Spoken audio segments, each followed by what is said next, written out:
Le Premier ministre algérien Ahmed Ouyahia a émis le souhait de voir le président Abdelaziz Bouteflika briguer un 5e mandat l'année prochaine. Ceci une semaine après un appel en ce sens du chef du parti au pouvoir. En effet, le secrétaire général du Front de Libération Nationale, FLN, avait publiquement fait part le 7 avril dernier du souhait, du désir des militants de le voir poursuivre son œuvre après 2019.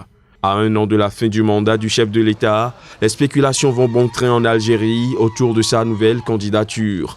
Abdelaziz Bouteflika, 81 ans au pouvoir depuis 1999, est très affaibli depuis 5 ans par les séquelles d'un accident vasculaire cérébral dont il a été victime en 2013 et qui a affecté sa mobilité et son élocution, suscitant des spéculations sur son état de santé et sa capacité à gouverner. Ces derniers mois, le président algérien est essentiellement apparu devant les caméras de la seule télévision publique, présidant le Conseil des ministres à sa résidence médicalisée ou y recevant des dirigeants étrangers. Un nouvel incendie ravage le marché d'Antokpa, le plus grand marché du Bénin et de la sous-région ouest africaine.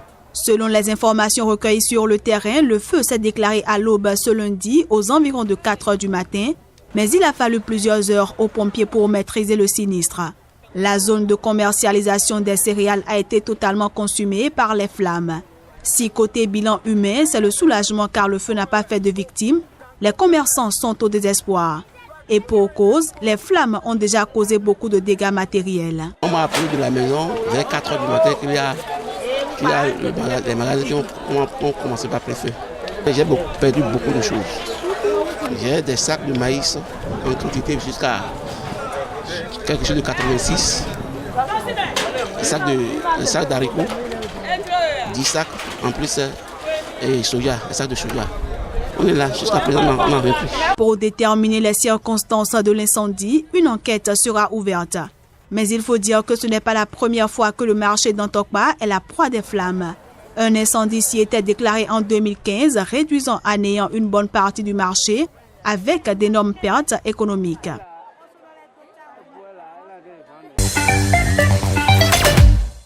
Depuis la chute de Robert Mugabe il y a 5 mois, le Zimbabwe affiche une certaine volonté de son retour sur la scène internationale à travers plusieurs mesures et actions. La dernière en date est l'annonce de la participation du pays au sommet du Commonwealth qui doit se tenir cette semaine à Londres.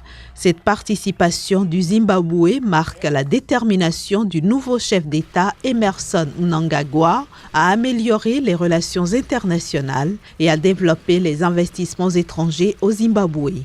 Le pays sera représenté par le ministre des Affaires étrangères Sibusiso Moyo lors de ce sommet des chefs d'État qui va débuter ce mardi pour 2 jours sur invitation de son homologue britannique, mais il ne participera pas aux délibérations. Robert Mugabe avait claqué la porte en 2003 de ce forum des pays anciennement colonisés par la Grande-Bretagne qui avait suspendu le Zimbabwe en raison du scrutin présidentiel de 2003 marqué par des violences et des accusations de fraude. Le pays est devenu de plus en plus isolé à partir des années 1990 au sein de la communauté internationale en raison de la dérive autoritaire de Robert Mugabe.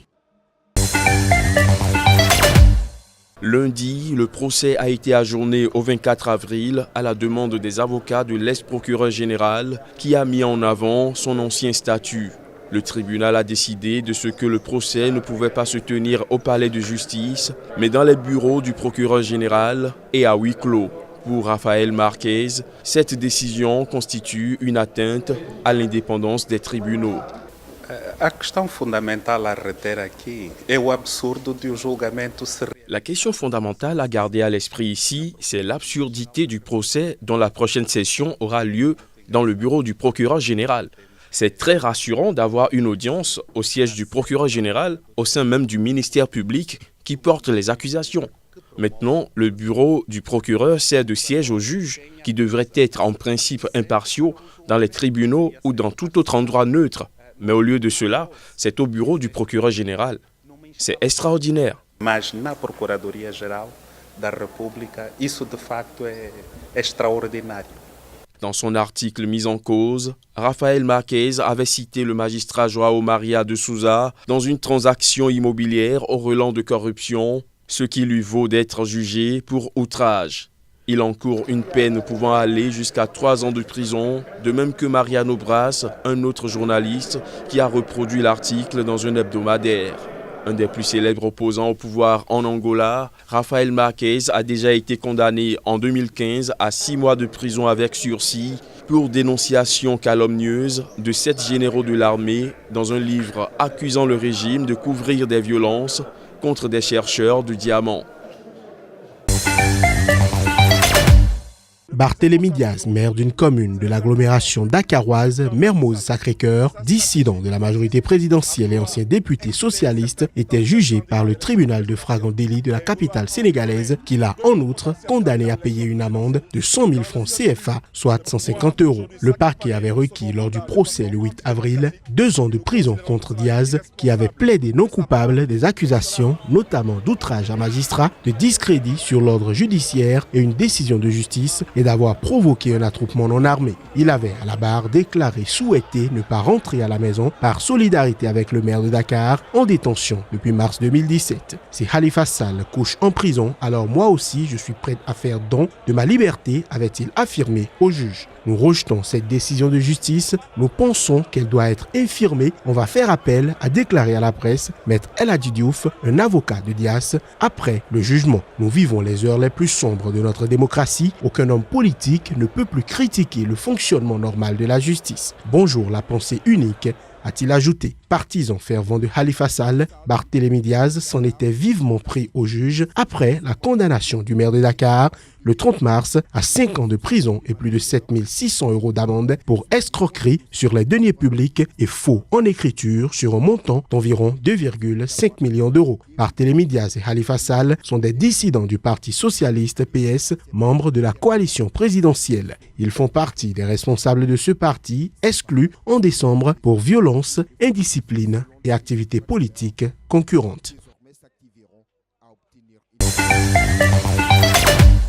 Constant Omari, qui est aussi vice-président de la Confédération africaine de football et membre du comité exécutif de la Fédération internationale de football FIFA, était assis, visiblement faible, sur une chaise dans un bureau du parquet situé dans le quartier de Limete, dans le centre de Kinshasa. Omari, Barthélémy Okito, secrétaire général au sport de la RD Congo, ainsi que Roger Bondembe et Théobald Binamungu, deux vice-présidents de la FECOFA, sont en garde à vue depuis 20h30 mardi et sont en instance d'être entendus, a déclaré un magistrat du parquet sous couvert de l'anonymat. Ils seront interrogés sur l'utilisation des fonds publics dans l'organisation des rencontres sportives des équipes nationales de football et des clubs engagés en compétition africaine, indique ce magistrat, insistant sur le caractère secret de l'instruction. Les 4 hommes sont entendus sur des présumés détournements d'$1 million destinés à l'organisation de 4 matchs de football, déclare pour sa part Maître Alain Makengo, un défenseur des sportifs congolais. Une action menée par les inspecteurs judiciaires au service de Luzolo Bambi, conseil spécial du chef de l'État en matière de lutte contre la corruption, le blanchiment des capitaux et le terrorisme. En mars dernier, Luzolo Bambi affirmait que le blanchiment et la fuite des capitaux causent des pertes de plusieurs millions de dollars au pays. Dans un communiqué de presse, la commission de gestion de la Ligue nationale de football annonce la suspension de toutes ses activités jusqu'à nouvel ordre en solidarité avec le président de la FECOFA. En vue des législatives dont le président Idriss Déby Itno a annoncé la tenue en novembre, l'opposition travaille à la formation d'une nouvelle coalition. Depuis un mois, ses leaders, parmi lesquels Saleh Kebzabo, son chef de file, discutent des modalités, notamment financières, de ce scrutin et de leur liste commune. Mais Kebzabo a prévenu ceux qui ont participé au forum sur la réforme des institutions tenu du 18 au 27 mars ne sont pas les bienvenus. Parmi les principaux points du test adopté le 27 mars, la suppression du poste de Premier ministre, un mandat présidentiel passant de 5 à 6 ans, renouvelable une fois, le mandat des députés qui passe de 4 à 5 ans, la suppression du Sénat et une refonte des collectivités territoriales de 23 régions à 17 provinces. Les partis politiques membres du Front de l'opposition nouvelle pour l'alternance et le changement FONAC avaient condamné et rejeté toutes les résolutions grossières, ridicules et fantaisistes du dit forum, selon un communiqué transmis par le FONAC, principale plateforme de l'opposition regroupant une trentaine de partis d'opposition et créée en 2016. Le FONAC considère que le pays traverse une série de crises gravissimes dont la résolution est 1000 fois plus urgente et importante que la tenue de ce forum qui n'était qu'une fuite en avant et dont la finalité était connue d'avance, la pérennisation du pouvoir d'Idriss Déby Itno, un pouvoir aussi néfaste que dangereux pour l'avenir du Tchad. Idriss Déby, âgé de 65 ans, en est à son 5e mandat qui s'achèvera le 21 août 2021. Selon la nouvelle constitution, il pourrait se représenter en 2021 s'il le décidait et pourrait alors, théoriquement, effectuer 2 autres mandats de 6 ans, soit jusqu'en 2033. Nous constatons que dans tous les pays d'Afrique, d'une manière générale, nous avons une carence du personnel, des ressources humaines en santé. L'OMS est toujours là pour appuyer les pays dans le domaine de la santé, surtout dans le cadre du développement des ressources humaines. Si nous voulons parler de couverture sanitaire universelle, nous ne pouvons pas faire une couverture sanitaire universelle si nous n'avons pas le personnel adéquat, pas seulement au niveau central, mais aussi bien dans les centres de santé, dans les postes de santé. Donc c'est un plan qui sera un plan global, qui prendra en compte les besoins du pays en termes de développement des ressources humaines en santé. C'est un plan qui sera discuté une fois finalisé par les ministres de la Santé, les ministres de la Santé, les ministres de l'économie, les ministres de la fonction publique, des pays de l'UEMOA. Si mes souvenirs sont bons, ça sera fait en juin de cette année. Donc c'est indispensable que le Bénin puisse avoir ce plan-là, demandé par l'UEMOA, pour qu'il puisse le présenter, et surtout présenter aussi l'expérience du Bénin en matière de développement des ressources humaines, parce que beaucoup de choses sont en train d'être faites en matière de développement des ressources humaines, et c'est vraiment l'occasion pour montrer cette expérience-là et voir comment mettre en œuvre. Ce n'est pas seulement le développement du plan. Le plus important, ce sera une fois ce plan finalisé, comment le mettre en œuvre, comment répondre aux insuffisances que nous constatons. Soit c'est un problème de mauvaise répartition du personnel de santé à l'intérieur du pays.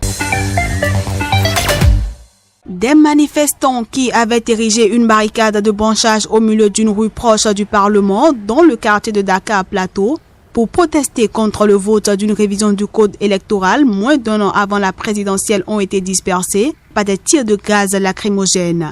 L'opposition et des associations de la société civile avaient appelé à protester ce jeudi contre cette loi, malgré l'interdiction des manifestations dans ce quartier.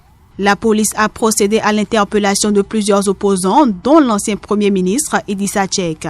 Une autre figure de l'opposition, Malik Kagou, a également été interpellé avec 3 de ses militants. Selon sa formation, le Grand Parti, tout comme le président du mouvement Agir, Tieno Bokoum, selon un de ses proches.